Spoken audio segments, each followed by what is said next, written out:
The FIFA World Cup just ended, and Spain have been crowned champions. But the real GOAT is the guy who created this reel, Mohi Visuals. It went viral and landed him countless high-paying clients. So many people are asking him to do a tutorial, but he is just too busy.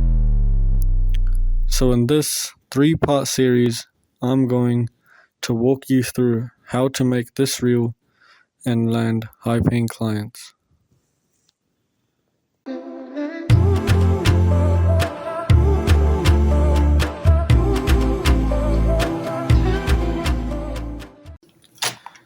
Okay, so today we're going to be making the top version. So that was actually a 3-part reel. He made 3 reels, 19 by 28, 1920 by 1080 resolution, and then he just stacked them one above the other. But today we'll be making the top one. So let's just get straight into it. Here in After Effects, we've got 1920 by 1080 and HD with 29.97 FPS.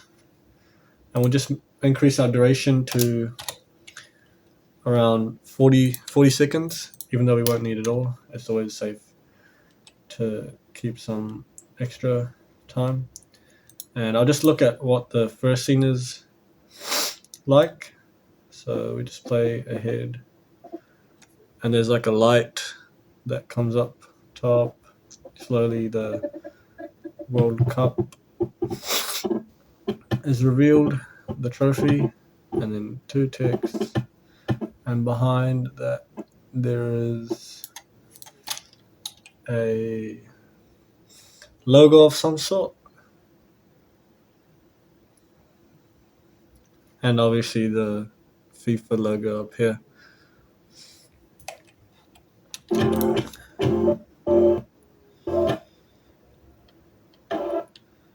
So this is actually 2 separate scenes.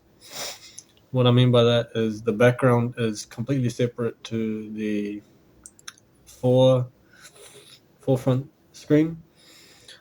And I know that because there is a vignette on the background, but that hasn't been applied to the front logo and text. So it's kind of fading out at the back, but it hasn't applied to the text. The text is fully visible. So is the FIFA logo and the World Cup trophy. That basically just means that we need to make 2 separate scenes, if you want to call it that, and then place one at the back.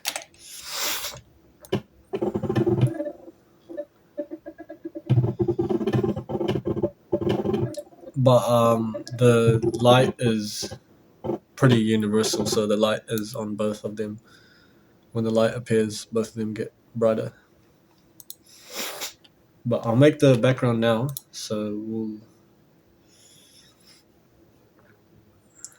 just add a new solid, and we'll just call it background 1.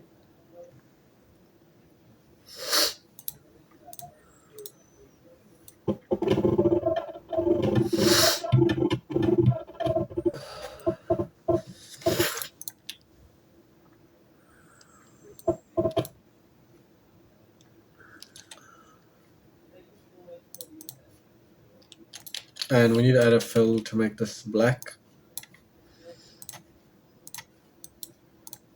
So just a black fill. And I'll get at the text tool. And I'll actually go into Google Translate for this. And we'll go FIFA in Arabic. Because I'm pretty sure that's what it is. I'm pretty sure it's this. So we'll just get the text tool, paste that, grab the pen, grab the cursor again, Control-Alt-Home to center the anchor point. We'll scale this up, so just S for scale, and then drag that parameter up, center it. So to do that, this thing right here, proportional grid, and then get this target right to the center there. And for the color, I'm going to go with a yellow, so something like that.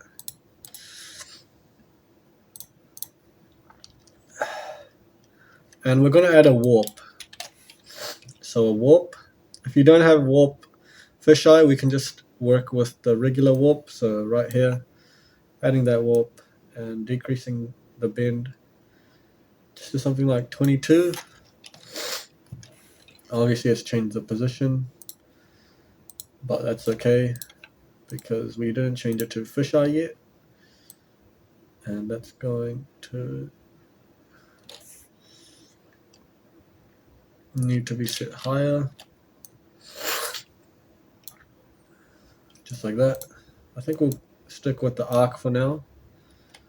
But no. Yeah, we'll go with a fisheye.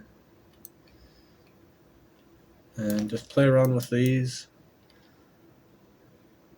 Maybe the vertical distortion can be increased slightly. And just like that. We've done that. Now what I'm going to do is add that vignette. So to do that, layer, new adjustment layer, and we're going to type in vignette, add on that CC vignette and increase the amount quite a lot. The angle of view can change as well. Just copy my settings and of course the pen highlights as well. Now T for opacity into the text layer. I'm going to actually decrease the opacity of this a little bit. So just like that. Also adding a deep glow to the text, so search for deep glow. I've added deep glow now in my Discord server, and the Discord server will be in the description. If I forget, just type it in the comments if I forget to add my Discord server link. But I've gone ahead and done that after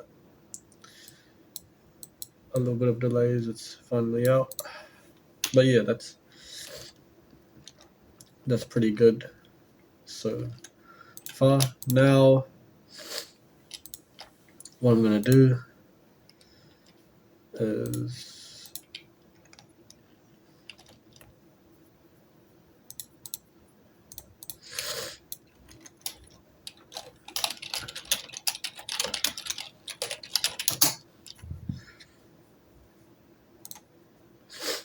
rename this comp to background for first scene.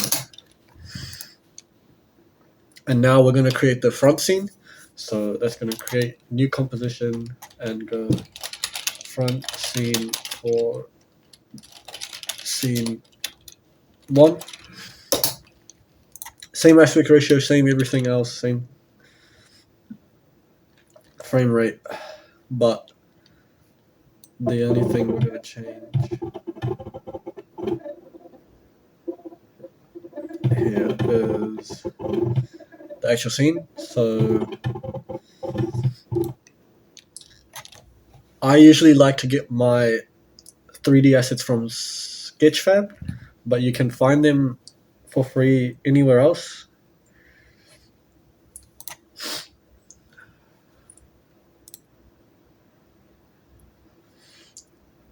So I've got Sketchfab open here, and I'm going to search for World Cup trophy.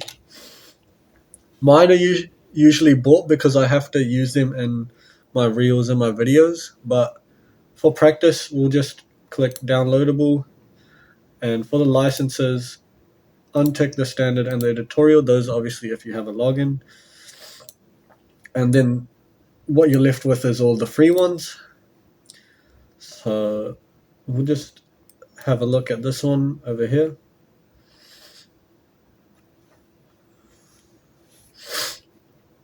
And spinning around. As you can see, it's quite a low poly model with not much detail, but it will do for this tutorial. So download. And for After Effects, you want to stick with GLTF most of the time, because this one usually won't work, and GLB is a bit complicated with the textures and stuff. You have to import them together. So GLTF is usually the go-to, and OBJ sometimes works as well, but just try to stick to that one if you can. Now what we have to do is go into our file explorer, and then right click, extract, and then browse wherever you want them, and then rename it to FIFA World Cup Trophy, just like that.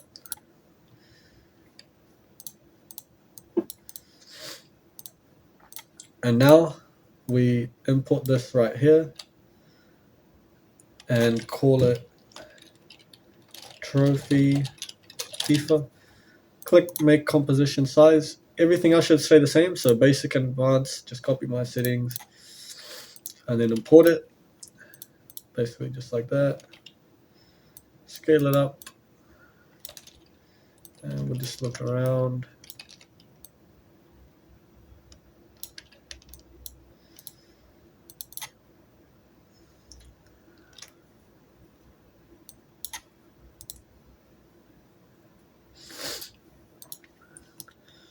To be honest, this doesn't look like it's been imported properly. So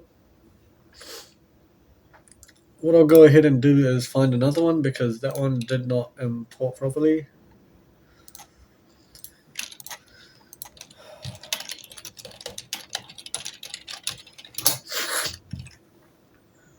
And we'll go this one right here.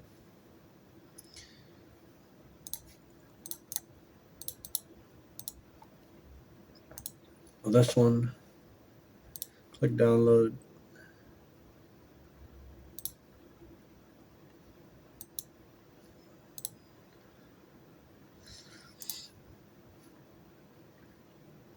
And we'll try GLB. Like I said, it's sometimes doesn't work in GLB format, but because this one didn't come out properly, we'll have to try something else.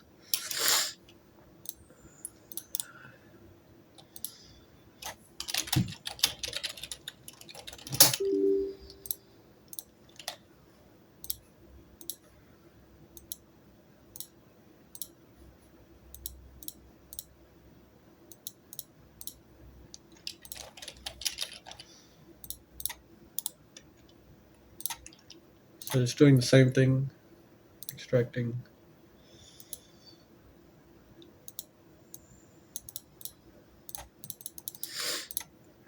I'm going to source. Then I'll try import this, make composition size. And yeah, now it's imported correctly as you can see. But the only problem with this one is it's quite high res, so it's gonna be heavy for your computer.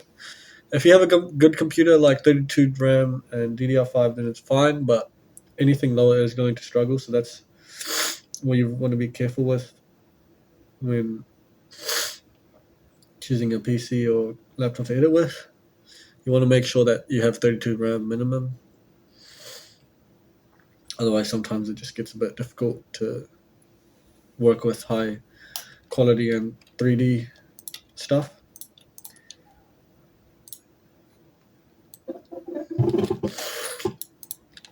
But we'll get the podium as well. So that concrete slab just below it. We'll look for that in the sketch fab as well.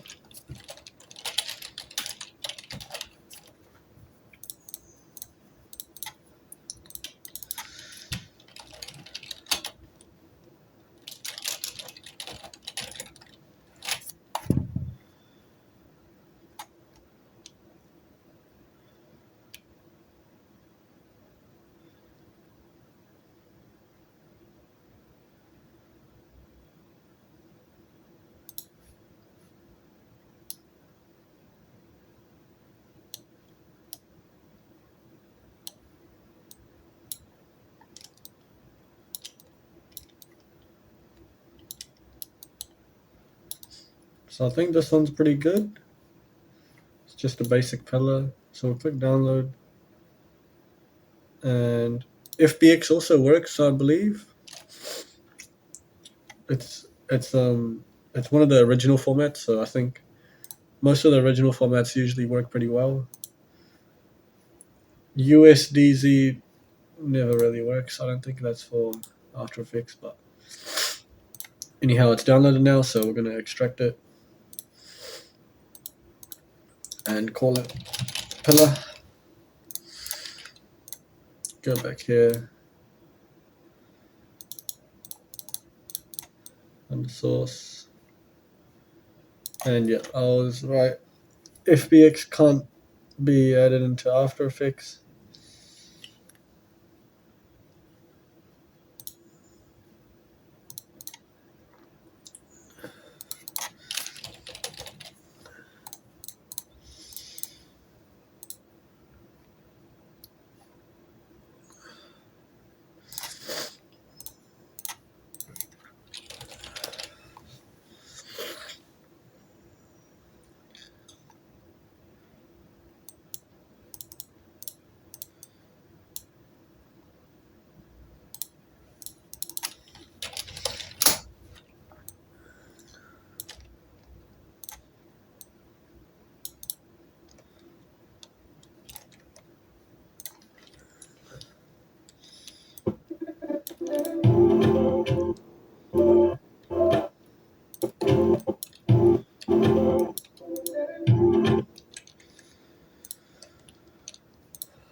So now that we've got both of these, we're going to make sure that the tilt is correct. So this pillar, click R for rotation, and then it's going to be on a slight rotation, so just like that, as well as the World Cup trophy. So I'm just going to copy and paste the rotation, X rotation that is, onto there. And to make sure that it's sitting correctly, we're going to activate our left view. Now you can see it was to the back a little bit, so we're just going to move it there to the center right there, and just slightly up. Now I'll go back to the active camera and just making sure it's in the center. Yep, everything looks correct. Rotation, for that rotation, go to the start of the composition, and we're gonna see it's on the y-axis, so toggle a keyframe on the y rotation, go forward, so around 4 seconds, because the scene isn't going to play for that long anyways. We're going to increase the rotation like that, and select both F9. If you've been following along with the tutorials, you know that most things do need an easy ease just to make it look more smooth. So F9, and yep, that's a pretty good and realistic representation of what a spinning trophy would look like on a pillar. Now for the text, it looks like those two texts are coming in at the same time. So I'm just going to read what the bottom one says. Spain versus Argentina, and venue New York Jersey Stadium East. Something. I don't know. But no, we're going to create the Argentina one. So one. And then go down and then write Spain versus Argentina. This one is going to be a lot larger, so I'm just going to scale that up. Yeah, something like this. And for the font, we're going to go with a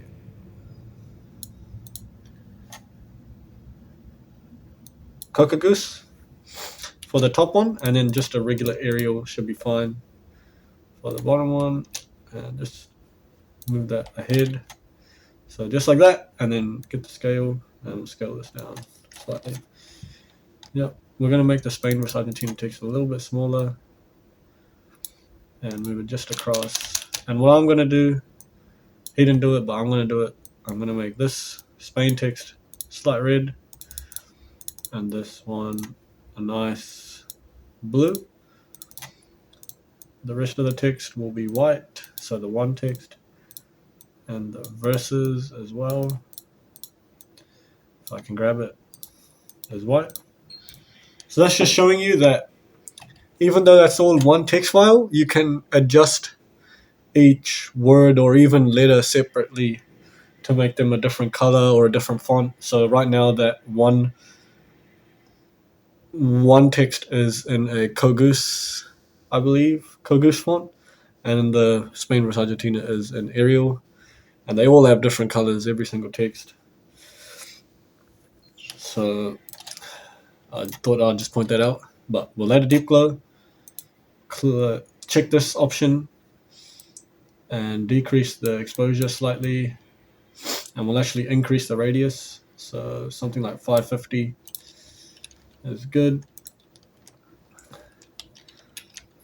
And you'll notice that it just appeared suddenly. So that's just going to be by moving the whole layer forward. So just like that. Duplicate the text, so for the other side, and then click P for position, drag it along, and this is the point that I'll actually open up the proportional grid just to see how much to the left I have put the other text. So it looks around. So if I go from the center, it's 1, 2, 2 and a bit blocks to the end of the text, and this one also seems like it's 2 and a bit blocks, but obviously that will change when we change the text, which is trophy. So trophy, and yeah, that's gonna need a bit of a movement over here. That's the best I can do. After that, I'll have to move this one over, and then it won't look so good. So yeah, we'll have to keep it like that, and this one just a bit across.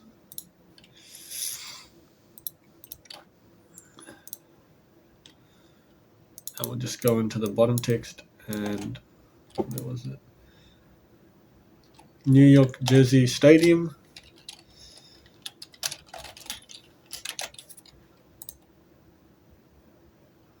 New York, New Jersey. Yeah, I was gonna say that doesn't sound right. New York, New Jersey Stadium. And I'll actually make this text the color. Go with a pink. I think that looks pretty good. And now we'll just play this back.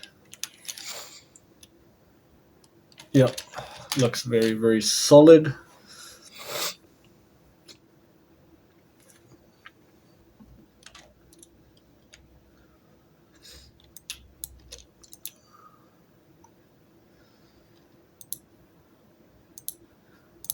So now I'm going to bring everything together and make a new composition. Call it first scene. And basically what I'm going to do now is get the first scene. Okay, so what I'm going to do is get the front scene and the back scene and place them in parallax in terms of 3D space. So what I mean by that is place them where they should be in 3D space. So the one at the back goes at the back, and the one at the front goes in front. So I'm going to drag. So I'm going to go to this first scene. That's what we've called that composition, and I'm going to drag the front scene in as well as the background scene. So obviously positioning them at the start. Right here, we'll just zoom in over here. And now I've got the front scene at the front and the back scene at the back. And to elevate the effect, what we're going to do is push this one back. So make them 3D, both of them obviously. Turn off advanced, so make it classic 3D. Why do I do that? In advanced 3D mode, there is no motion blur, there is no special effects, there's no deep glow. In classic 3D, all of those things apply. So that's why we work in separate compositions for the 3D stuff. And when we bring it to the main comp, we want motion blur, we want these effects. So we toggle classic 3D. So that's why I did that. And now we can turn on motion blur and push this one back. So what I mean by pushing the background back is click P for position. This parameter, we're going to drag it across, and now it's moved back in 3D space. I'll just show you what that looks like in a second, but for now, I'm just going to scale it back up. And we're going to move this one. We're going to move this forward. So just dragging it to the left, just like that, and then scaling it down so that it fits the parameters like that. Now, to see the effect that we've created, we click active camera and left. Now you can see this is the front scene and this is the back scene, but in the active camera, it all looks the same. Now, when we move from side to side, it's going to look like this one is moving faster than the back one. It's kind of like the clouds. You look at the clouds, you know? If something moves, sorry, this is kind of a dumb comparison, but if someone's running across from you and the clouds are moving, you're going to see the guy running at a much faster speed than the clouds moving, even though the clouds might be moving at the same pace, or they're moving fast in relativeness to what you're seeing. That's because they're so far away. I hope that makes sense. But yeah.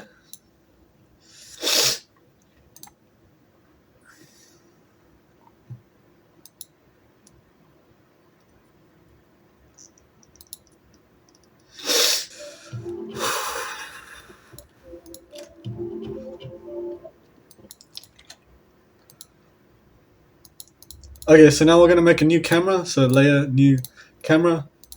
Click OK. The default settings are just fine.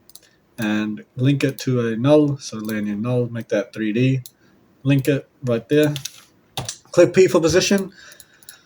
The first scene is just a basic zoom in. So P for position, keep it in that position. Go a few seconds forward, maybe 2 seconds forward. And we'll just move in like that. Select both keyframes. F9. I've accidentally gone into the front camera, but that's okay. F9. Just play it back. I think we'll have to change it because the second text coming in a little bit later. Yeah. So I'll actually move this out like that. So now if we take a look. Yep. Decent. Maybe even a bit closer. Like that. That's pretty good.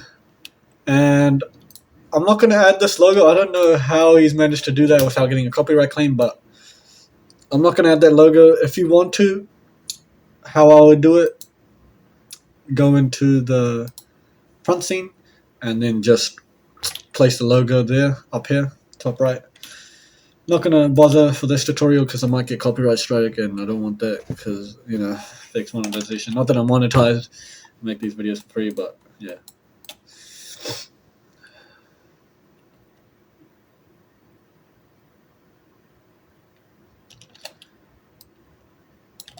So that's what we've got now.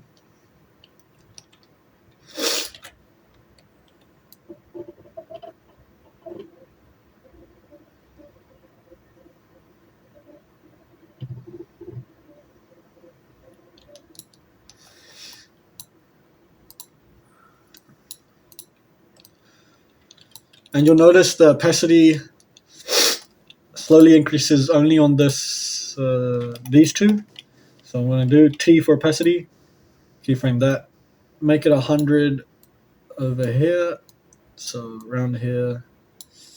I'm going to make them fully visible, and then go to the start, and then go 0.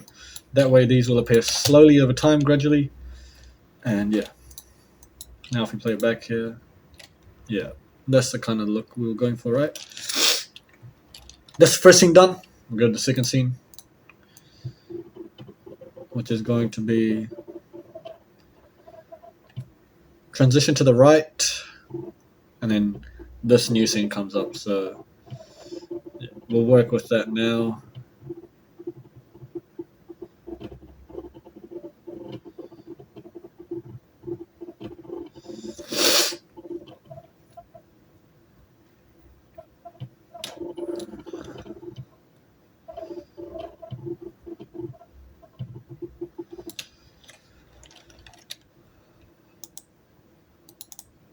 So I'm going to create a new composition and call it Messi and Team. Now, one thing you might have noticed, might have not, but it takes quite a lot of attention to detail, is that this whole scene isn't moving. It's just the players. Whereas in this first scene, the whole scene is moving. So even the background, the trophy, the text, etc., etc., it's all moving, right?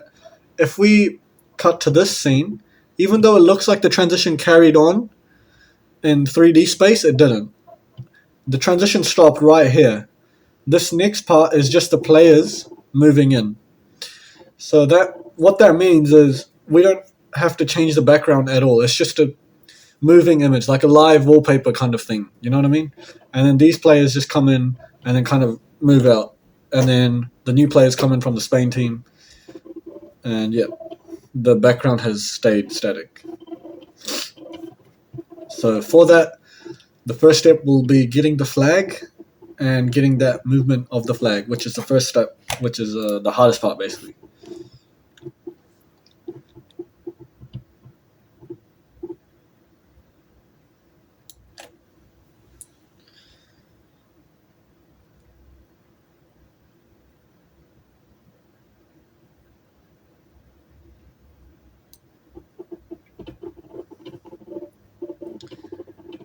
So to do that, I have to make the background first, which is in a separate composition, and then just place that background into the Messi and Team composition, and then we'll just add the players in from there. But like I said, creating a new composition, calling it background for Messi Team.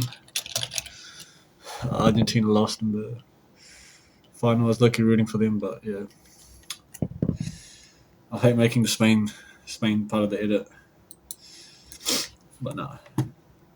What you want to do here for that curtain effect, what I mean by that is if you look at this background, so I'll just play it through. If you look at the background, it's kind of moving in like a curtain kind of way. So just looking at that background, there's like a waves kind of motion. The waves are kind of moving forward. That's a curtain overlay. I'll show you what I mean in just a sec. But the first step will be creating that blue background. So background, I'm gonna color that, just making sure the colors match up. So to do that, I'm gonna add a fill, and we're gonna go close to here in the blue, maybe a little bit darker as well, like that. Just see how that matches up.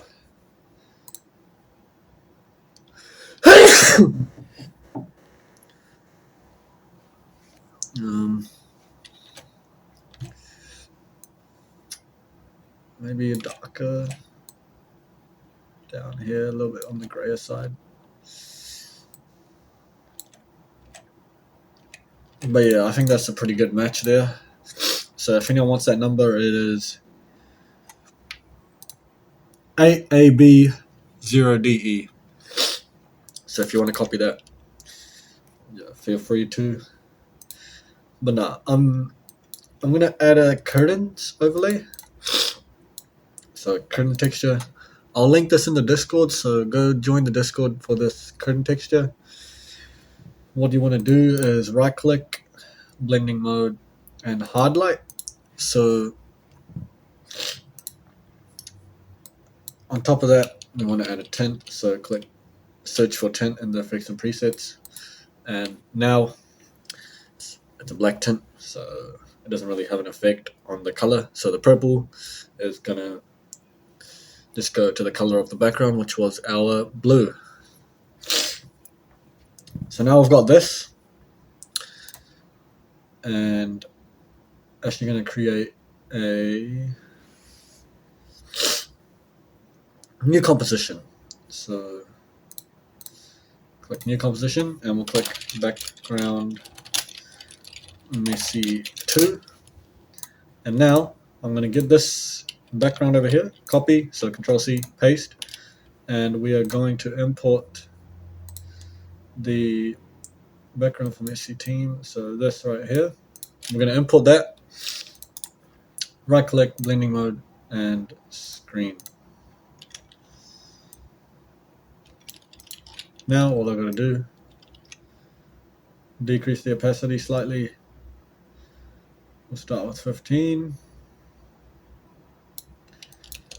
Now if you look, you can see that there are the waves, but they're not too visible and not too like invisible. So maybe 20. And yeah, we've achieved that ripple effect on the blue. Just need to go back into the comp. And I'm going to duplicate this one right here. Bring it to the start. Just make sure it just doesn't stop. And yeah, pretty hard stuff there, but you'll get it eventually. Now you can see the Messi Argentina, the Argentina logo behind Messi. So for that, we just go into this scene right here,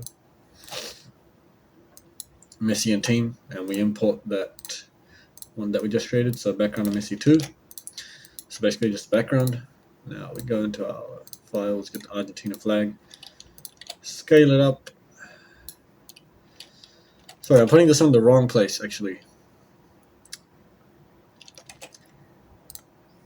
I think it would be better to copy this, paste it here, and then place it behind this. So background Messi 2, place it behind there. And we're going to decrease the opacity quite a bit. So I'll go with 15 maybe. And what I'm going to do is scale it up. So S for scale and then scale it way up. So just like that. And if I look at this, the opacity can go a bit down. 10. Now we go back to Messi and team, and now we've got the background. And like I said, the background doesn't move. It's just the players that come in that move in. Regardless of that, nothing else moves.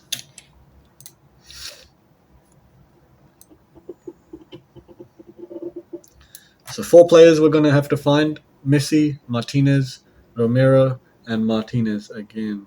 So yeah, find them on Google. You don't have to. I'm going to put them on the Discord server anyways, but I'll cut back to when I've got them, and we'll work on the rest of the edit.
So I'll do it one by one.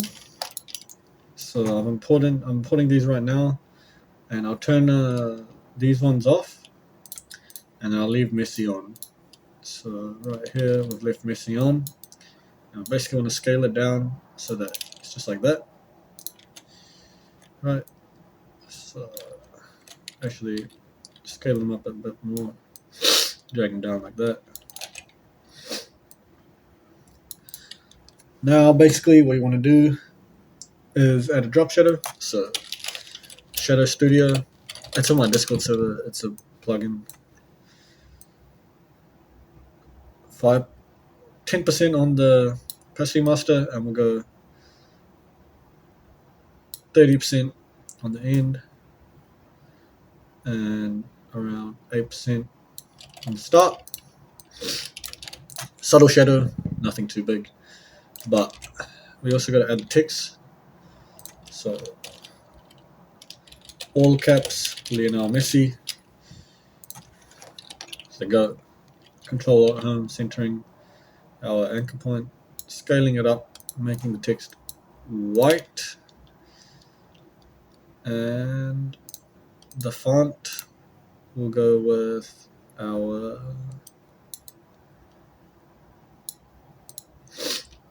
Kogus, and then duplicate it for the smaller text, and then this position, right? So I'm pretty sure it's the left wing.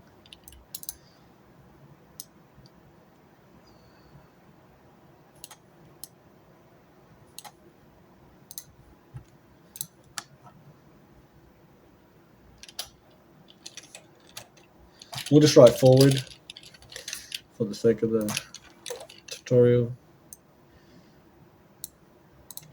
I've always known that his position just changes based on what he feels like.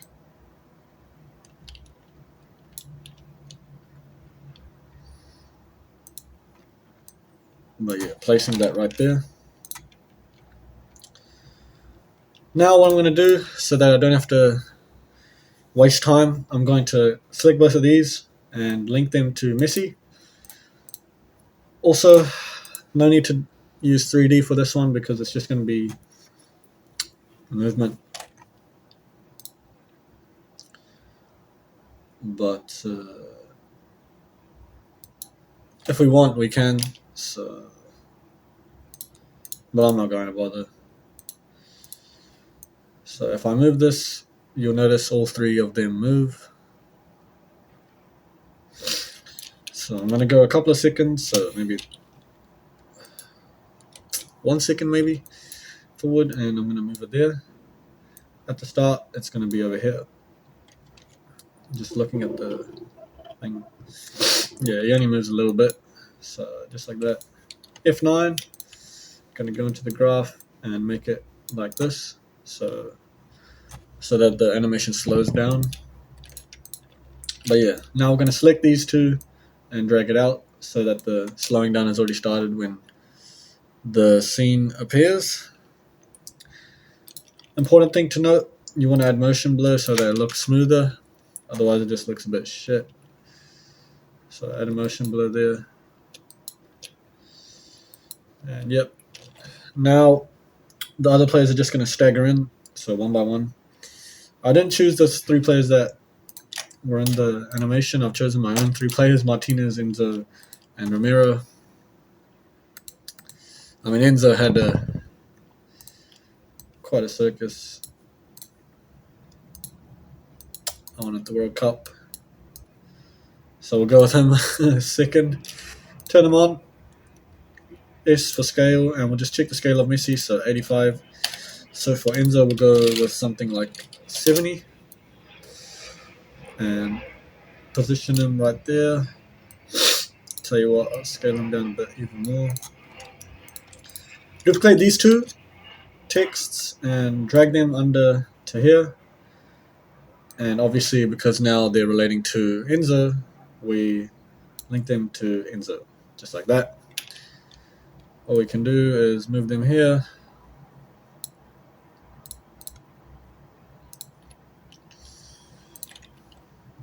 And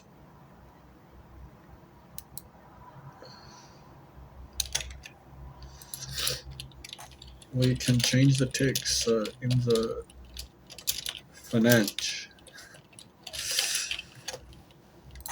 Enzo Fernandez.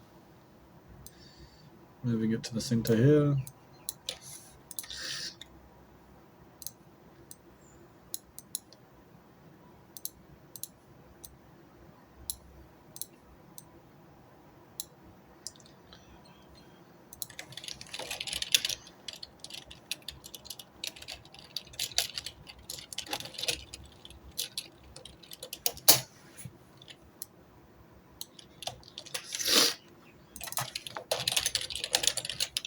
And I don't think I'll fit central midfielder, all of that in there, so I'll just write midfielder. But yeah, so move it there, position it nicely. Ideally aligning the anchor points, but if you can't, it's no problem. What I'll actually do is get the Messi position just a bit further across so that I can make sure I can fit everyone. So yeah, what we're going to do is go to 1 second, and every single one is going to happen at 1 second in the start originally, and then once we make the movement, we're just going to move them out of frame so that they start just a bit later, but nah. So the first keyframe obviously out here, and it's going to be out there. Select the keyframes F9, go into the graph and make it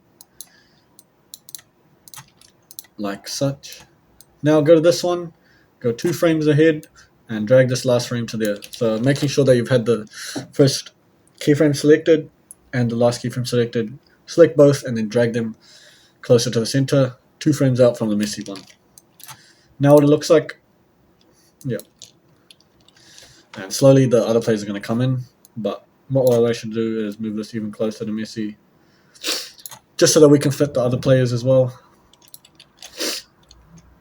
So now I'll Romero, I'll make him appear. Drag him over here. Buddy scale can go down 65. Oh, one thing I forgot to do is copy and paste the drop shadow onto Enzo and make him with the motion blur. So I'll turn the motion blur on right now, and I will paste that drop shadow onto all of them. So Martinez as well will turn his motion blur on, but nah. We've got him here. So now what we're going to do, all we have to do is copy and paste that text.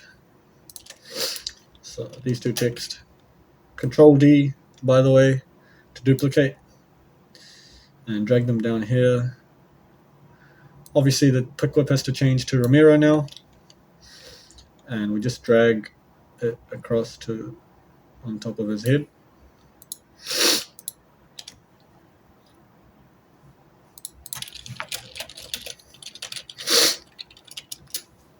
And what position is he? Center back. So Christian Romero, and we're gonna write defender, just like that. Now gotta do the position thing again. So come to 1 second, P for position, click the keyframe, make another keyframe at the start, move him way out of zone like that, stick both, F9, go into the graph, move it like that, and then go to this last keyframe for Enzo right here. You go 2 frames ahead and drag this keyframe, last keyframe over here. So yep, now I've got all of that sorted.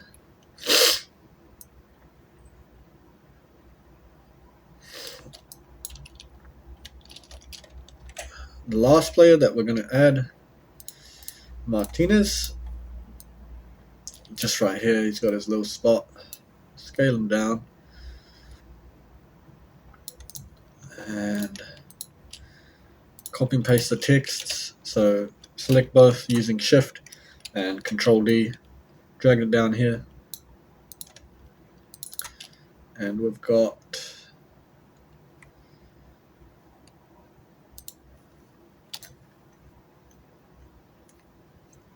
Lautaro.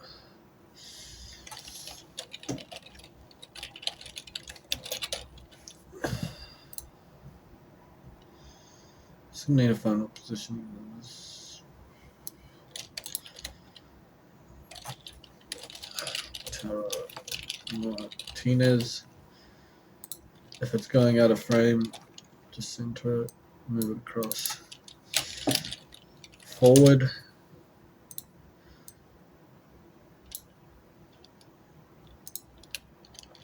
Right there. And obviously move these down and link them to Martinez.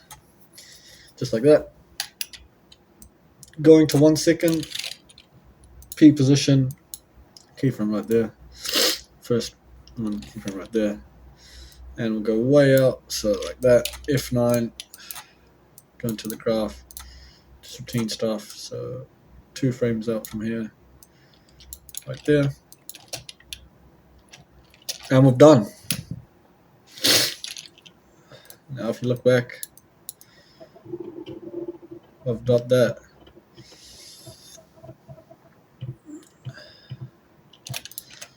And what I'll do, so I'll create a new null, and basically all of these players, just the players themselves, can be linked to that null. Because if I link the ticks as well, what you'll notice is that the ticks will go weirdly in comparison to the players. That's because the ticks are already linked to the players. So if I link everything to a null and then move it, the text is essentially moving twice. Once with the player, once by itself. That's why I just select these. So holding control, I select every single player and I link it to a null. And as soon as Martinez comes in, I click P for position and then I move a couple frames forward, so around there. And then we move these players out of zone. Select F9 and go into the graph. This one will be a mountain graph. So just like that, we are done with that scene. Now I just got to do the Spain part and then the last part, which is a bit of motion graphics.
So I'm going to create a new composition and call it Spain background. What you have to do is copy everything out because you can't duplicate composition. Otherwise, if you change something in a duplicated composition, it changes the original one. It sucks, but you have to copy and paste everything manually. So control, paste, and then we'll obviously have to make Spain background 2. Just rename that 2. And over here, we are going to change the fill to red. And another thing I have to do is come over here and like obviously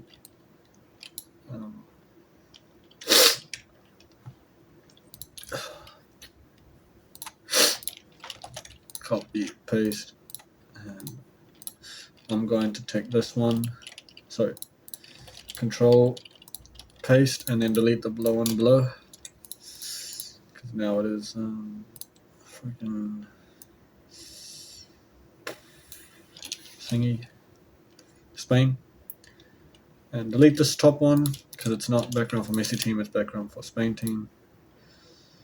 So go into here, Spain BG, and import that. Blending mode, screen, opacity down to 20. Now we can delete the Argentina. And you can see the ripple effect again. It wasn't that clear last time, so I'm going to make it maybe 35. Yeah, now you can see it much better, which is what we wanted.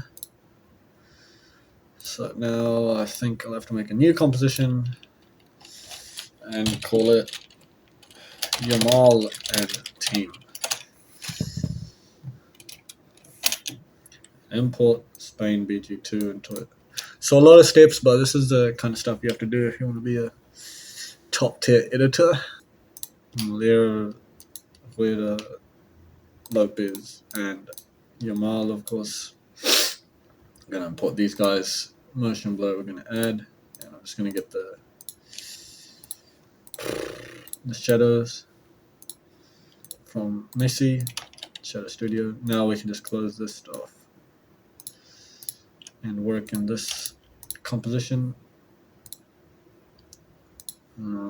If this ever happens, you just go Window, Workspace, and Effects, but reset effects to save layout.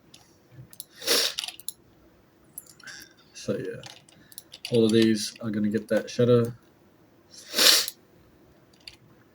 Scaling them down, but the thing you might have noticed was Yamal was right here, and then all of the players basically came out from behind them. So yeah, I'm going to go a little bit forward, and we're going to go P for position. Yamal's going to stay right there, but at the start he's going to be out of frame, so F9, go into the graph again, do it like that, and we'll just see. I actually have to make this a bit larger, and then obviously select both of these and move it right here.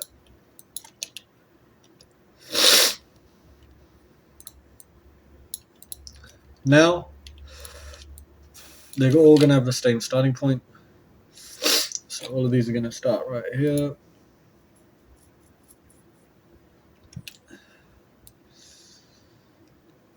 Actually, they'll start right here, but they'll move out to different points, right? So come out here,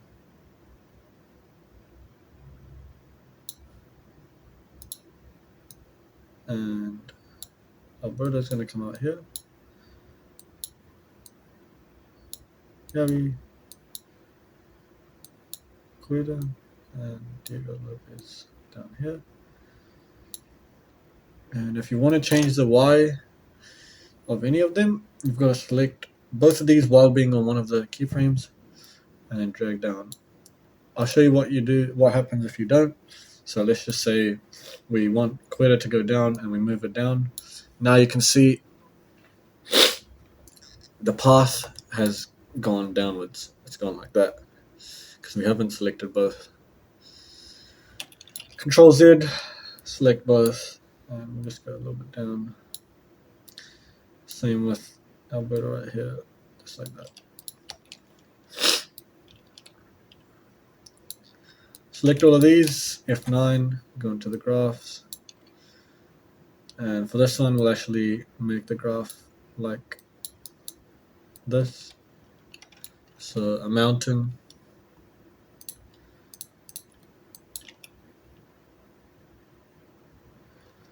Yeah.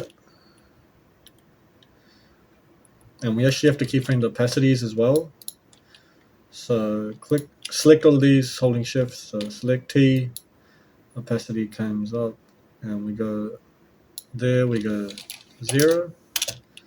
Just a few frames forward, we'll go 100. Actually, maybe a few more frames forward, we'll go 100. So that's obviously Alberto. And then moving across is Xavi. And moving a bit across is him. Obviously, the position has to go with it. So move this one a bit across and this one a bit across like that. And then move this one that way. What you want to make sure of, if you can, is that the position starts before the opacity.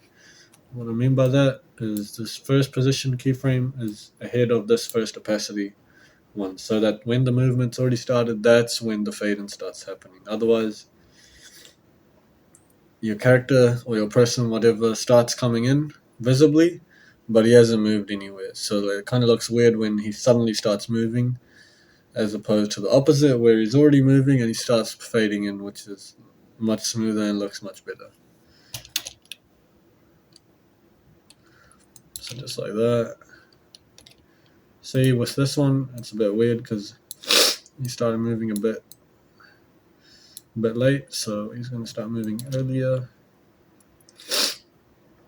Yeah, and then this one even should start moving a bit earlier, and the last one's fine. Or even a bit earlier. Yeah, we're good there.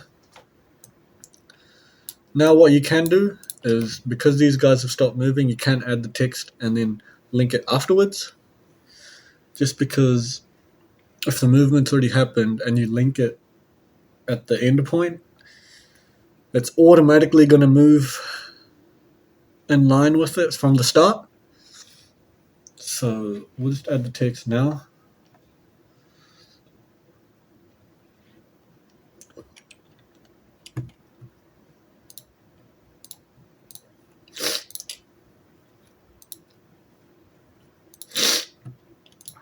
And I'll actually get the text from the messy scene and then paste it there. So I'm going to change this.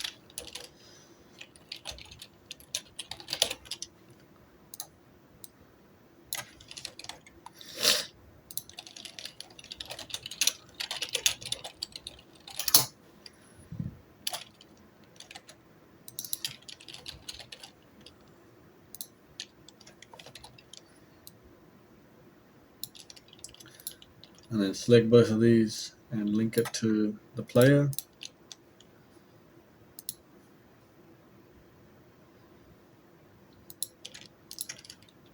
So obviously for the next part, duplicate the text, move it down, and then move it down over here as well to the corresponding player, as well as linking it to the corresponding player. So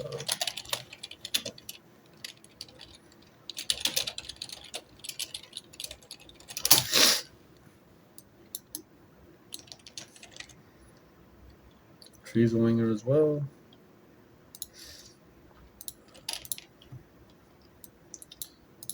And in the end, I'll probably have to keyframe the opacities as well, but that's fine, we can do that.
So yeah, I've just gone ahead and done that, but you'll notice like the ticks are already visible, which doesn't really look too good. So I have to make them correspond to their player.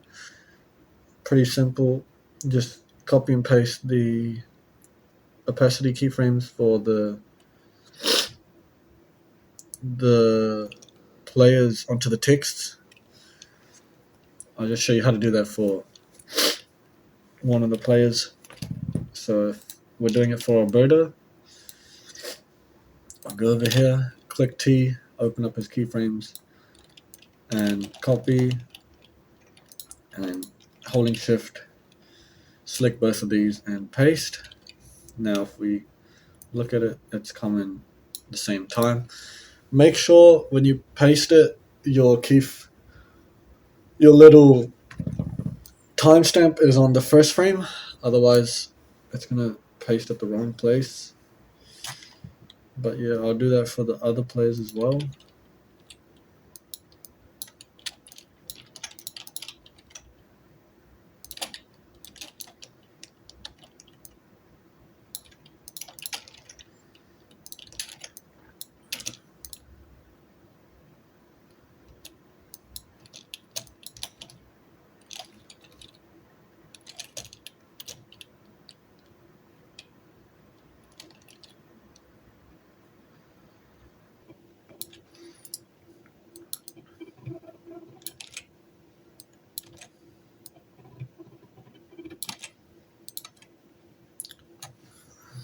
Okay, so for this last scene, I'm gonna create a new composition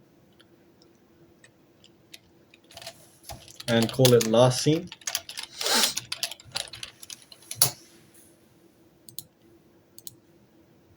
And we're just gonna work through it slowly. So obviously there's a gray background, so creating a layer, new solid, and we're gonna go background. So just BG does the job. And something like that for the color. Seems to do it justice pretty well.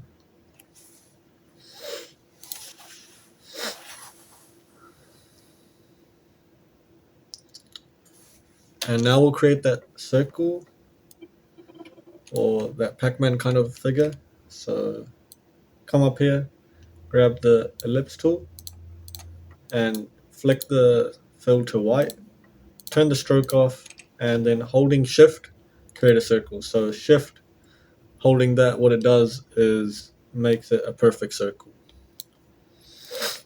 And then we're done just that. Yep. Now we just want to move it across and maybe scale it up a bit more as well. So yeah, something like that. I think that's pretty good replica.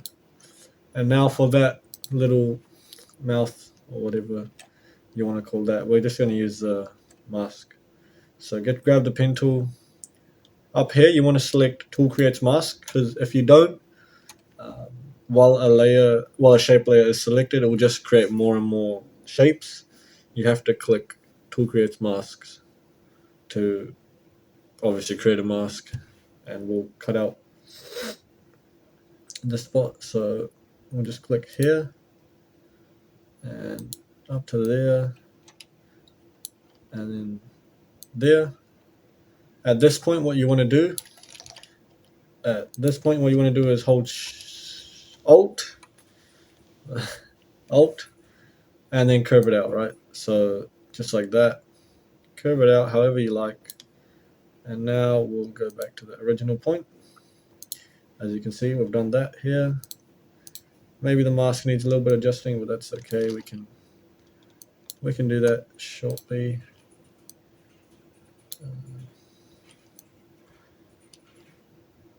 Yeah, much better look right there. Now what you want to do is you want to go into the mask and press inverted. So that basically means everything other than that is visible. The default for mask is obviously mask out something, but we want to mask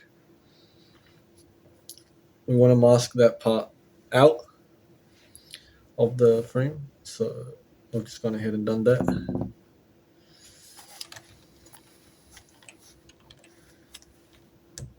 Now I'll just start with the text for this animation. The rest of the animation is a little bit complex, but we'll just start with the text, which is the easiest part. And it's just simple fades. So we'll just grab the text tool, and then each one will be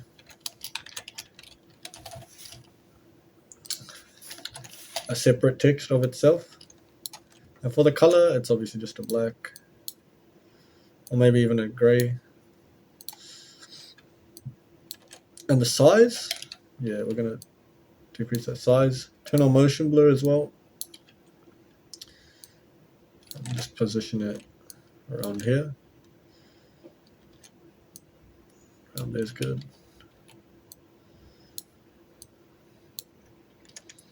And I'll just do the opacity and position keyframes so that we can just duplicate it twice for the other two texts. So T for opacity, I'm going to open it up, get the 100 keyframe, move it across, and then this original one, 0 obviously. P for position, and then go over to the last opacity keyframe, and then we're going to keyframe it there. Go to the start, position it down, and select these two, F9.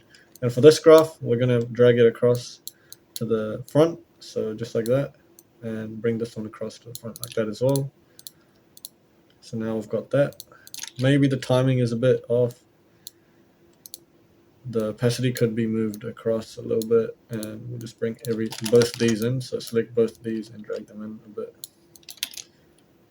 But yeah, that's quite solid. Now duplicate. And remember what I said about if you want to move it across, you got to come to one of the keyframes and select both, then adjust one of the X or Y parameters. Now we can change the text. Yep, and then just move this layer across, stagger it a little bit less maybe. Now Control D to duplicate again, and we'll stagger this right away. Select both while being on one, and then we'll just change the text. Yep, it looks pretty good. I'm just going to move it across so that the spacing is slightly more even. But also looking at this, we're not really in the center.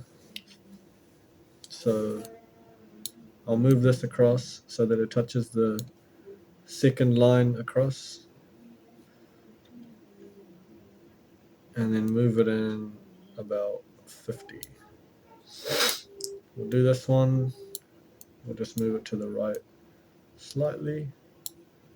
And for the center text, move it across. Now if we look at it, yeah, this text just needs to move across slightly. Yep. It's all about playing with the keyframes until you get the right mix up that you're looking for. Yeah, I think that's pretty good. We'll just play this one. Oh, I've changed the text, haven't I? No, it's there.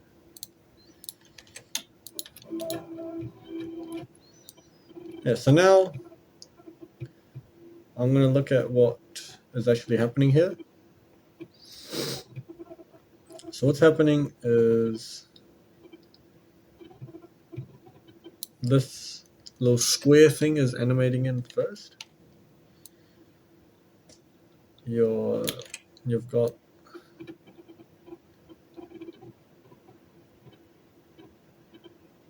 basically got it coming in. So we'll just do that right now. That's the first step. So creating a rounded rectangle and change the fill to black. And we'll just get our alignment, so proportional grid enabled. And I'm just going to go here and create something like that. right around the center. And this one's actually going to animate in before the text. So this one will finish here. And the animation is going to be a size animation, not a scale. It's very important that you only work with size. Scale disorientates it. So we want to go into contents, rectangle path, and untick this option. And now what we're going to do, because we want the height to be the same the whole way through. Now what we're going to do is keyframe right there and come to the start and then drag this, or just type 0 for this. F9, and again we're going to move this to the front, just like that. Maybe drag it out a bit. Yeah, it looks really solid. It's coming close to the text, so we'll just move it up a little bit as well. But yeah, really solid work there.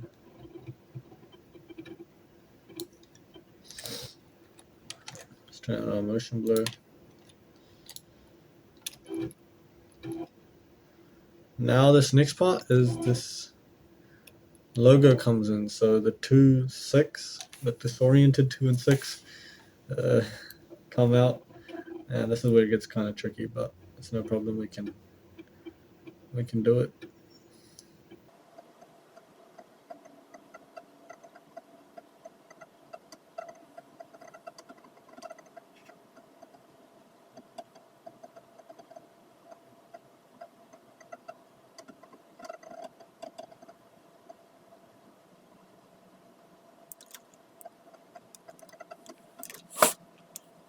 So I'm going to go slowly and bit by bit, but what I'm going to start with is typing a 2, and it's really important that we get the right font here, so I'll get back when I've got the right font.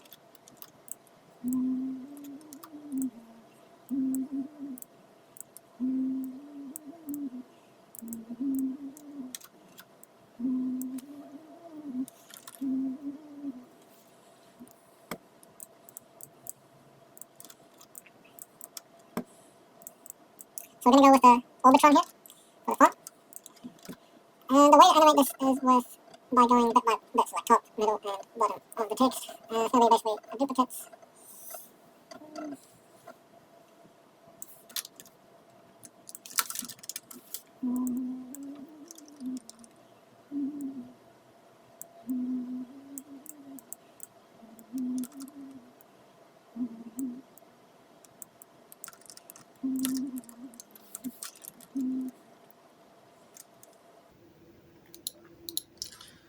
So what I'm going to do is get the mask tool, and I'm going to create a rectangle tool, and we're just going to mask it like that for now. And basically what we want to do here now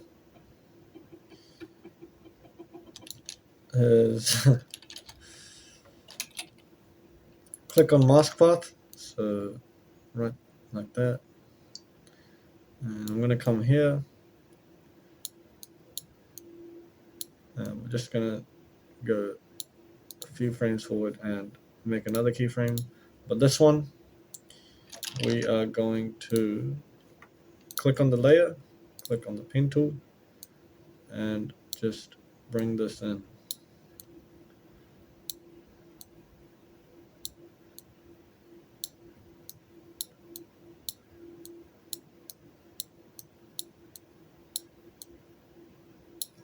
Just like that. Yep, that's what we have to do. Go into the graph, and we're going to smoothen it out.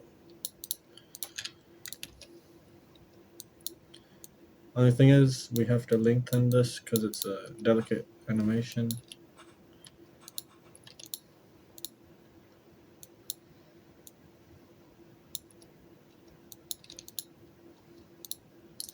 So what I'll do is extend these keyframes, and I'll actually cut it at the first keyframe so that it's not too visible before that. You know what, we'll actually cut it right here as well. So just to cut is Control-Shift-D, and I'm just deleting the footage before that. So that's what we've got so far. And for that reds, we're going to need some movement. So I'm going to click P for position, make the keyframe for that point there, and come to the first or the start of the thing. And we're going to move it to the left, F9 again, and smoothen out the graph. This one, yep, it's going to go a little bit earlier. So move that first keyframe just across a little bit. So just like that. I'll move this one across too. Now for that red, we're going to duplicate this. So Control D. And we're going to work with the bottom one, so the number 4 in this case. And we're going to make a red. And you should already see that there's a little bit of a back layer, so that redness is what we're talking about when we say back layer. But to make it stand out a bit more, I'm going to go to the first keyframe, and I'm going to select both, and I'm just going to move it slightly out. So now it's come in.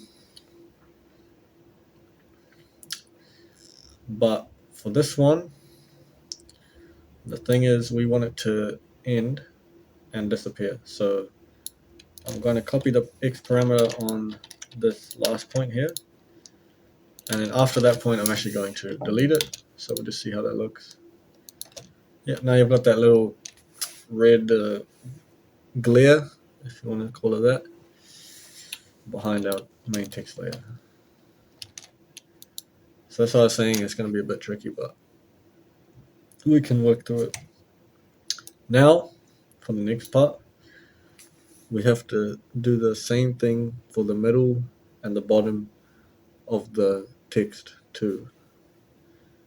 So to do that, you want to select both of these, so holding shift, we're selecting both of them, duplicate, Control D, and drag both of these above.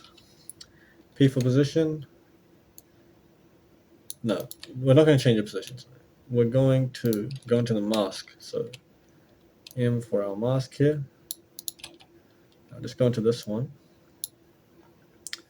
And this is going to come right down to here. And also, I'm going to select both of these, get our pen tool, and then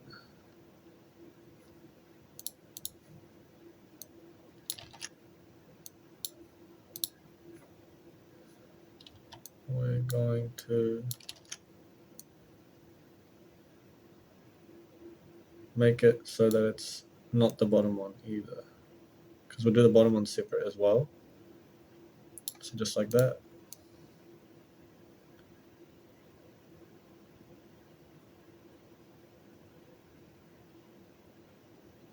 And we're going to do the same thing for this one as well, otherwise it's going to mess up everything. But I'll just drag it across to here just for now, so that we can work with the mask. So get your pen tool, regular tool, and then drag it down, so just like that. And then get our pen tool, mask.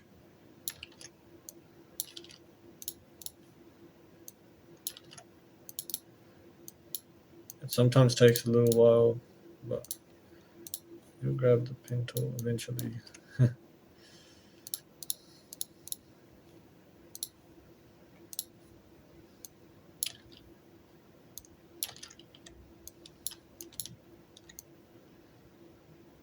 So just like that, and like that. Now if we play it, yeah, I've got it. I've got what we were looking for.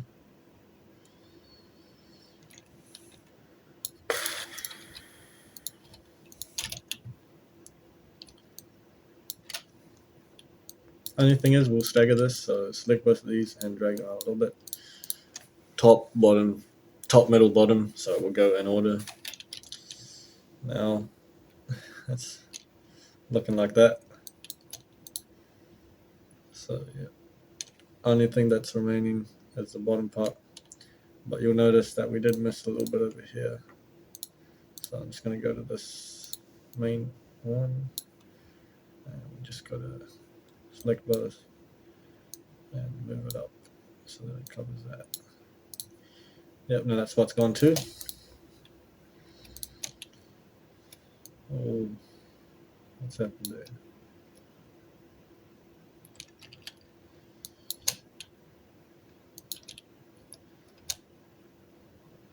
I think that actually looks better now. Don't know what I did wrong. Oh, okay.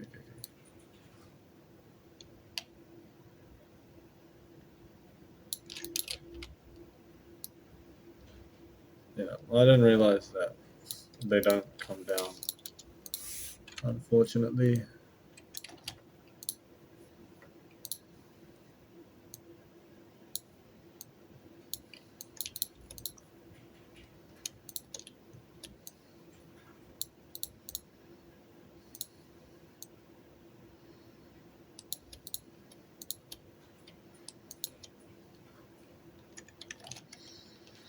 Yeah, so with the mask, it unfortunately doesn't come down like with the position. We can just go on one, select both, and then drag it down. But with the mask, it doesn't seem like it's working like that. For this text, though, it actually does make it even better than if it was just a cross. But that's just something to note. So we're going to do the bottom part, the bottom of the two text. So we'll just duplicate these two, Control D, and then naturally just move them across. But yeah, what I'll do is I'll just go here and then select the position. Sorry, we'll go into the mask, so aim for mask, and then just go to drag both of these masks. So this one, literally just drag it down to here. This one too, literally just drag it down to here. Might need a little bit moving up, but yeah, solid work there. Yeah, I think that's already looking pretty good.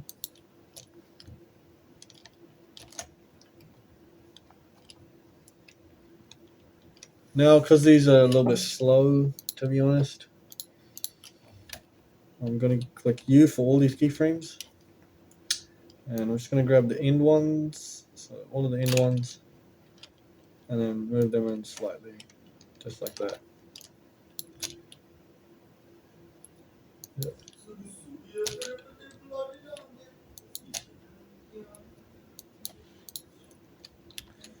And we've retained our effects while just speeding up the animation a little bit because the 6 needs to start after the 2, and if it was already that slow, the 6 would come in really late. So we don't want that. And we don't want that, so we've just speed up the process a little bit. Now I'm going to do the same thing for the number 6.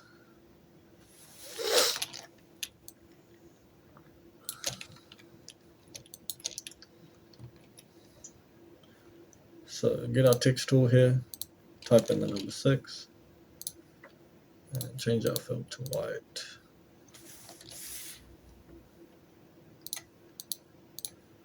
Turn on our motion blur, scale it up to same scale, and position it directly below this, just like that. Right, now just move it across, moving it across to there, Don't want to start too late, but yeah. There. And I'm gonna work with the mask. So M for mask, get the tool here. And for this one, I'm just gonna do it in half. So grab it right there, select it, half of it, right? Selecting the anchor point, obviously.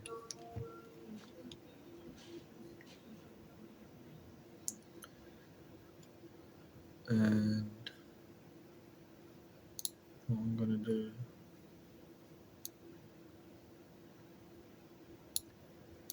where are we? Here. What I'm gonna do is obviously that scaling thing with the mask. So M, I'm gonna create a keyframe there, just drag it across. I'm gonna make this start keyframe. I'll go from top to bottom this time, make it much easier. So grabbing our pen tool, just clicking on mask.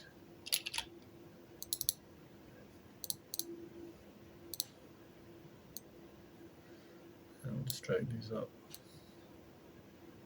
just like that.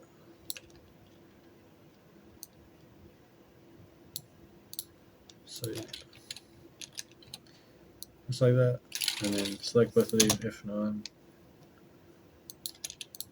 And yeah, got our little animation there. Obviously for the red, duplicate it, make the bottom one red. And we're gonna need that positioning. So select both of them, P for position, go to the last point, keyframe it again. But this one, we're gonna select all of them, and we're just gonna come up a little bit. Actually, no, we'll go to the side a little bit. And obviously this bottom one will just be to the right. Slightly to the right. Both of these will get our F9. Oh, you know, this has to move over like that.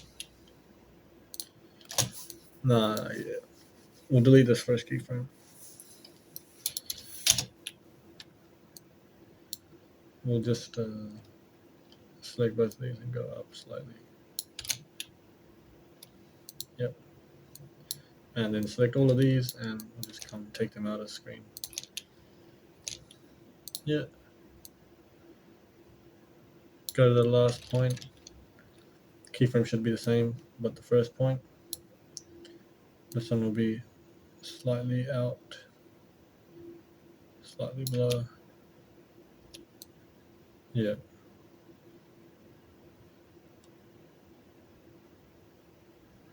That's worked really well.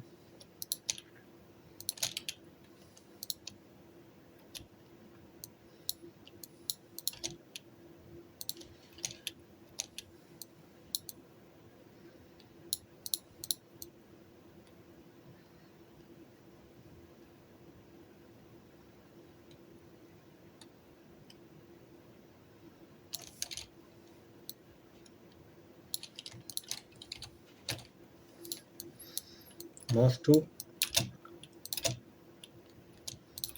We'll bring it up. It's just playing around, to be honest. That's all I'm doing. But we'll select both of these, Control D, and then move them across. Just like that. Obviously, at this point, you want to cut this bottom one and do the same over here. But for the mask on this one, we're going to drag them down. So down here. Same for this one.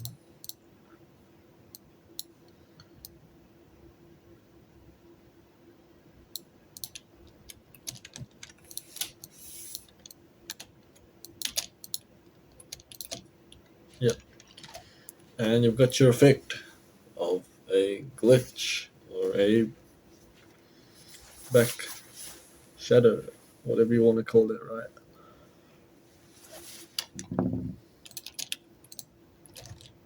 So that's that scene done. So that's that part of that scene done, obviously.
So I've just imported the FIFA trophy, and I'm just gonna position it and scale it according to this.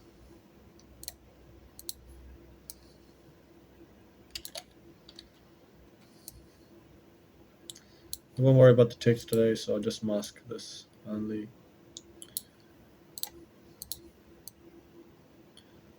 But yeah, it's basically gonna get positioned like that. And I'll start with the positioning keyframe, so we'll position it right there.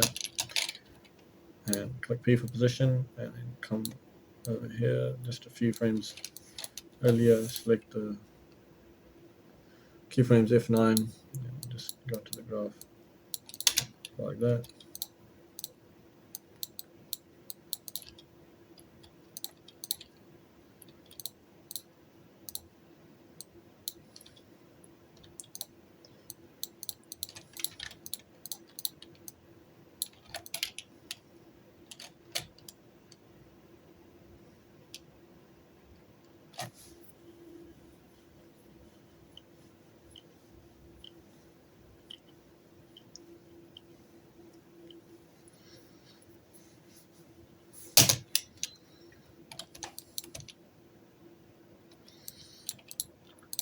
And what I'll do is I will duplicate this black layer, and I will toggle switch as mode, and we'll create a track mask.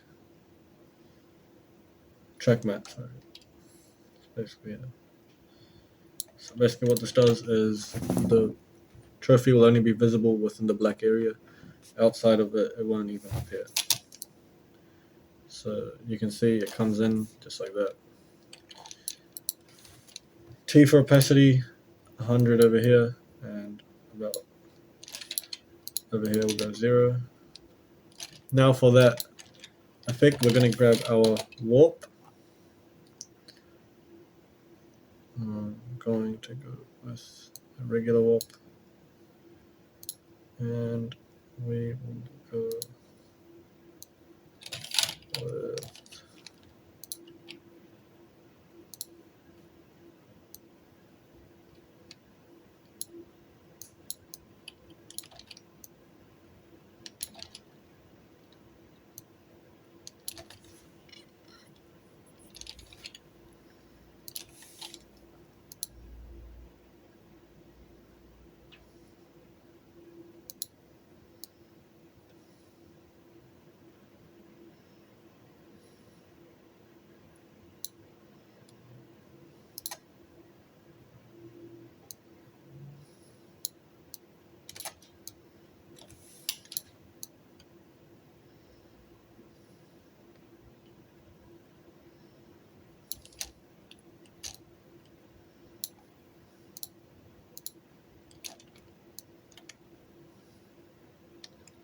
flag, and we'll go with our bend over here, and we will have to make it a vertical bend.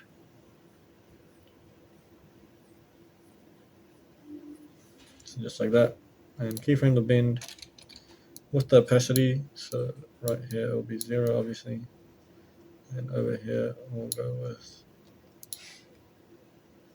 28. Over here 0. So now I've got that. The only thing is the position is a bit off, so we'll just move that keyframe right there. No, we're gonna move the position just a bit closer. So what I mean by that is we'll start it here.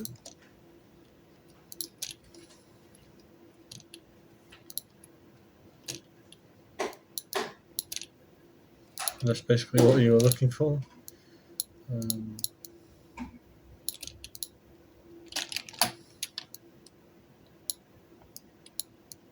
Just play around with the opacities till you get what you're looking for.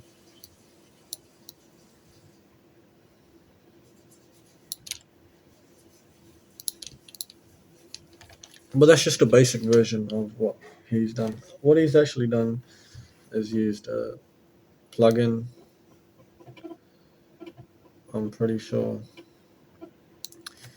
a universe plugin, which allows you to kind of warp your stuff top to bottom. It's a bit more of an expensive plugin, but I've just showed you the simple technique to warping it like that. Now we'll get started with the stuff in the back. So it is going to be, first of all, the green. So that just looks like one big hole.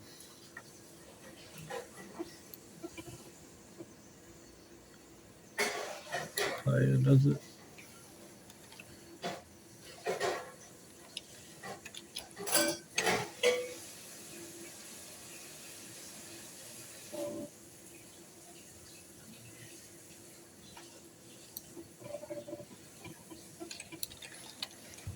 Yeah, it's two separate ones, but we'll just go with one for the sake of this tutorial. Grab our round rectangle tool and we'll create something like that. Place it behind the black layers. So there, behind the black layers, just like that. And for the fill, we're gonna go with a neon. So just like that. Making sure it's in line in the center. Yeah. So for that, we're gonna go contents, rectangle path, size, and again unticking it. Well, this one actually starts around here and finishes here as well. So come to 0. For this, we're going to add a bounce. So for that, I'm going to go into my. I should have.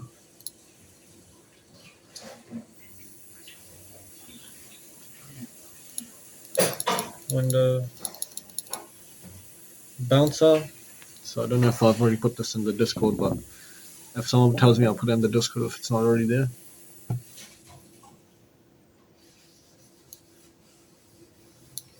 This is basically the bounce effect that everyone in SAS uses. It gives the coolest bounce effect ever. It's like amazing.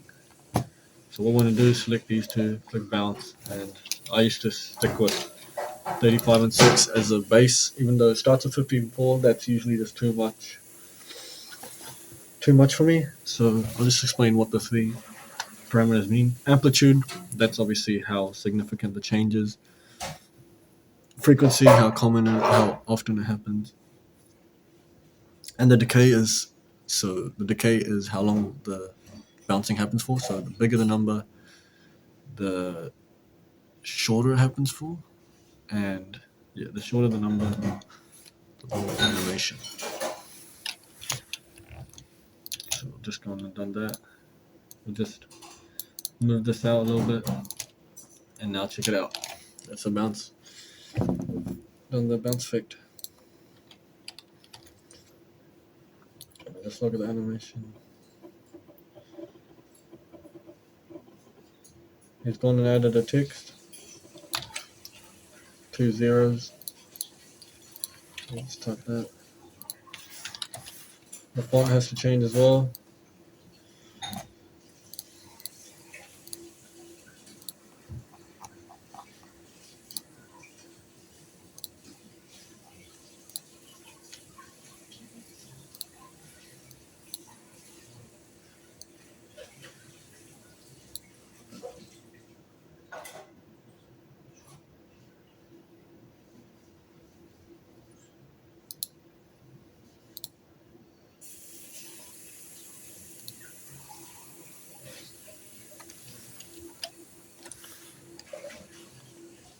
I'm just going to go with Constantia. It's not really the font that he used, but editors don't copy. Add animation button, scale it up. And T for opacity, just when this animation started finishes. I'm going to keyframe it at 100. And start at 0. Position. And then move that keyframe across. I'm just going to start down here. Select both of them, F9. Go into this, just like that.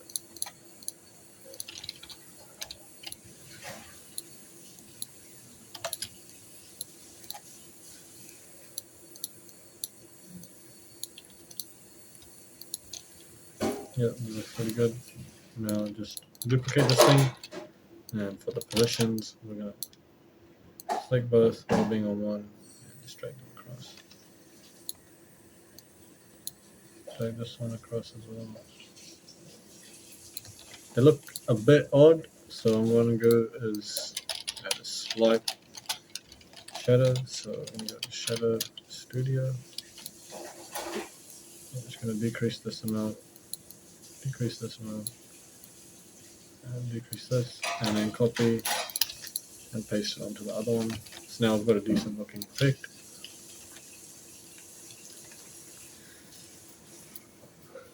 Now it's a bit hard to notice, but you see the red, the dark red, the purple, and the green are all 2s and 6s. So, and they're not normal either. They've been extruded, so we have to work with that now. Okay, so for this next part, I'm going to create new compositions for the ticks because we'll have to extrude them. I'll show you what I mean by that. But we'll go here, create a new composition, and call it 2. We're going to grab the text tool, write 2, and then scale it up quite a bit. I'm going to use this Playfair display font just because it looks pretty nice, and we'll make the text 3D. Keep in mind you have to be in Advanced or Cinema 4D. Stick to Advanced because Cinema 4D is a little bit more tricky. You can't do it in Classic 3D, it just won't open up these geometry options over here. And we're just going to stick with none for now, but we're going to increase the angular depth, and you see it's already gone backwards. To make it go to the side, we just grab the Y rotation right here and increase this value. So just like that, we've got what we were looking for.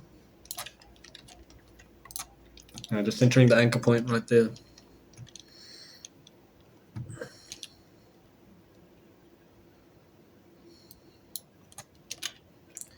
Now what I want to do is come over to this thing that we called last scene and import 2.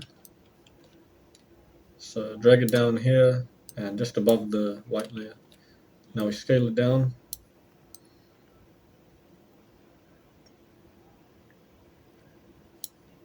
And if we look over at the main edit, you'll see it's about half the size of the overall vertical coverage. So we'll just scale it down until it's about half the size, like that. So now we can just play with it however we like. So if we want, this can be the furthest out.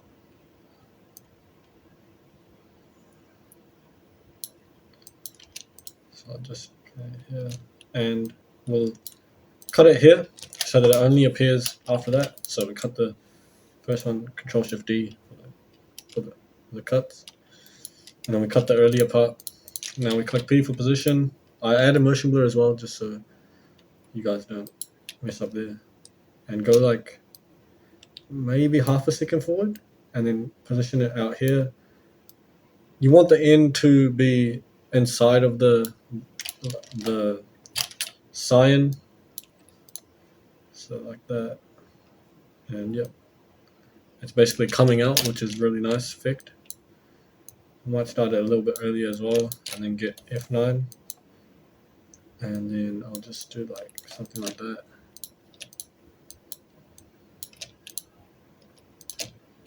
And we'll create this graph. So essentially what this graph is going to do is basically just start the animation with a little bit of slope already started to occur.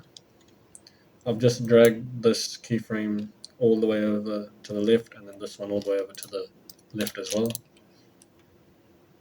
So yeah, that looks really nice. Really nice there.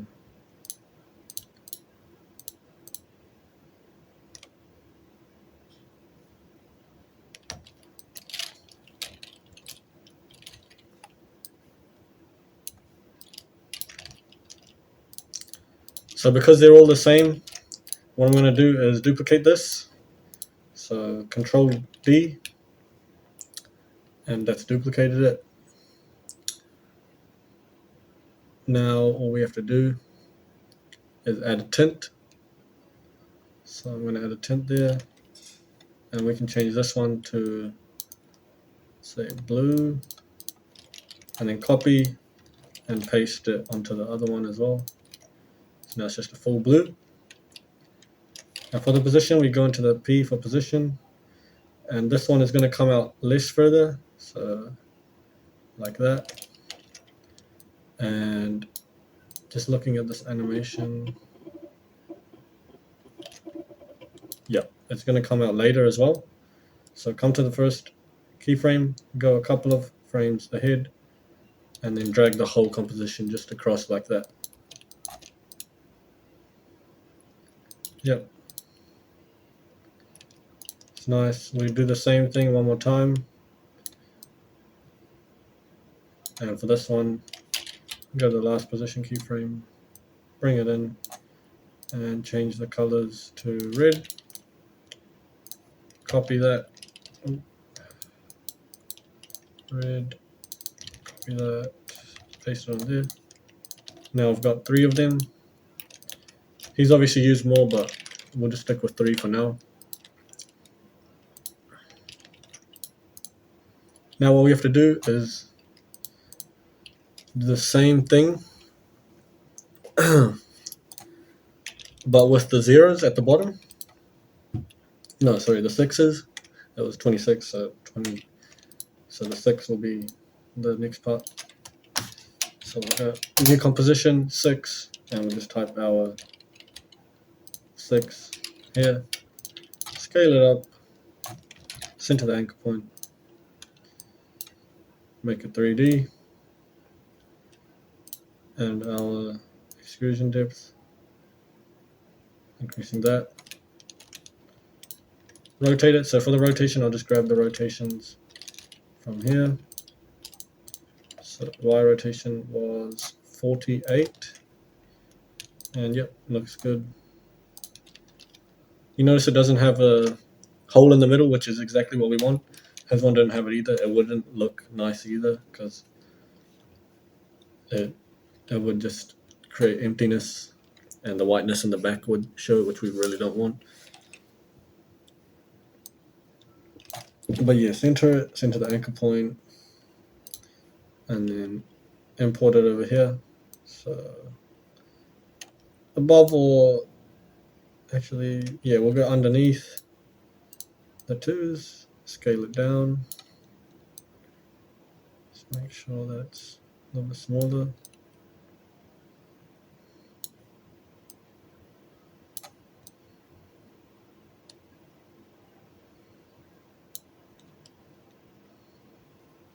Yeah, so these ones have to become a bit smaller because the sixes aren't being visible.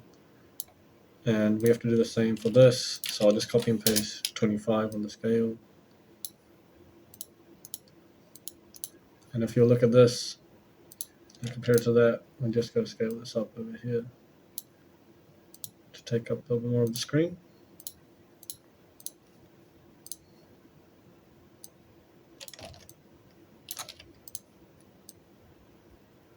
Now it's looking good. And I'll delete it here as well. For the position, we'll go P for position, and then match the keyframes. So keyframe there, and then go to the first one, and we'll bring it in so that it's not visible. I will move this up as well, just slightly, so it's not visible underneath. And then we'll go F9, drag this keyframe over to the start, drag this one over to the left. And now, if we play it back, yep, it's just matching the two, right? So that's basically all we want. Control D, duplicate, drag it over. We'll grab our tint from the two, and we'll paste it on there. For the last keyframe, we'll come over, and just drag it across like that. Nice. We'll duplicate it again, align it with the corresponding two, grab the tint, paste it on here, and move this across.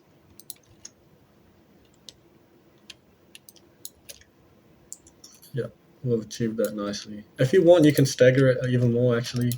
So holding control, I'm going to select the two ones that match and just move them out a bit more.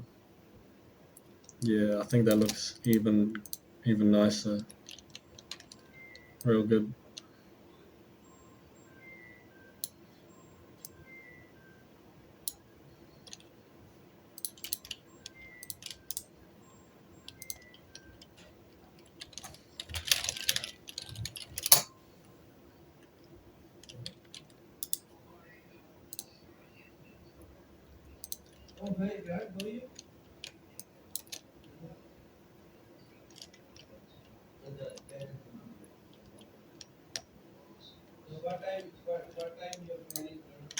So for the other side, it's really easy. We're going to make all of this a composition. So select all of it, holding shift, and then right click, pre-compose, and we'll just call it 26. We're going to control D to duplicate, and we're going to right click it, transform, and flip horizontally. Basically, because we were working in the center, it's just gone to the other side. If you look at the proportional grid, it's literally the exact same on both sides. Now we play it back. And we've just saved like 20 to 25 minutes of work.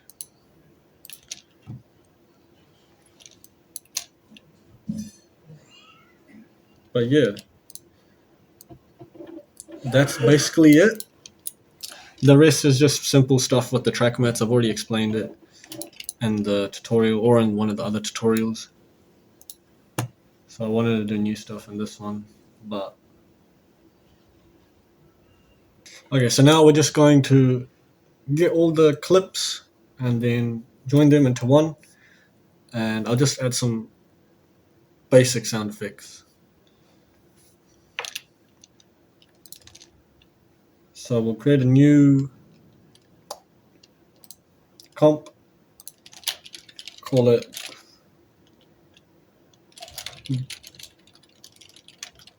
bring together, and then we will drag the first scene in. So search up here, or just grab it, drag it on.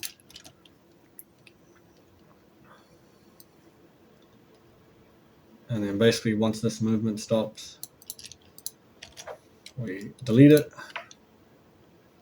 And then the second scene is going to be this messy one. So Yamal, messy,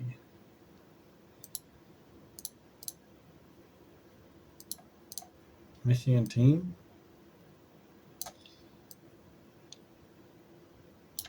Messi and team. Yes. And then Yamal and team.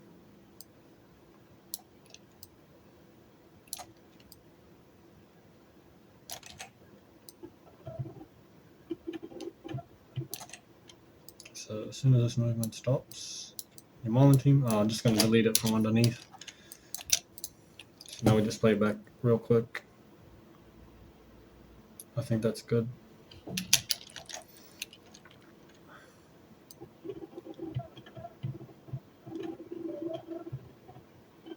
And then obviously the last scene.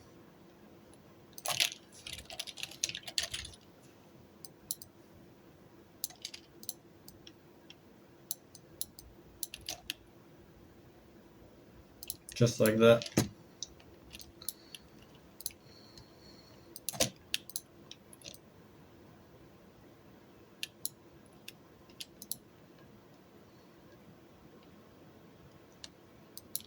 So now we got to create a camera.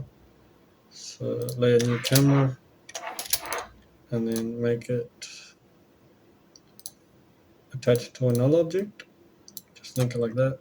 Select all of these, make 3D. Actually, no. I will.